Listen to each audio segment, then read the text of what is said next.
Բարև ձեզ, ցանկանում եմ անդրադառնալ մեր հասարակությունում տարածված մի երևույթի, որը վերաբերվում է վարորդների կողմից կատարվող իրավախախտումներին։ Ճանապարհային ոստիկանության վիճակագրության համաձայն այդ իրավախախտումների գերակշիռ մասը կազմում են ոչ թափ վիճակում ավտոմեքենա վարելը և առանց վարորդական իրավունքի վկայականի ավտոմեքենա վարելը։ Չնայած օրենսդրի կողմից օրենքների խստացումներին, այդ հարցը մնում է արդիական։ Մեզ հաճախ են դիմում բարեկային ծառայության կողմից կայացված որոշումները բողոքարկելու հարցերով։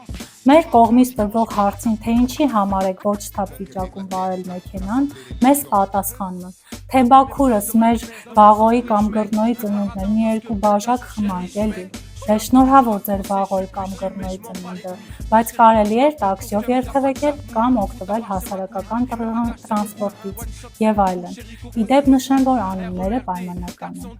Չնայած, որ մեզ հաճախ են դիմում նման հարցերով, միևնույն է, մեր վերաբերմունքը կատարված իրավախախտումների վերաբերյալ միանշանակ է, չի խրախուսվում։ Ամենայն հարգանքով մնացեք օրենքի սահմաններում։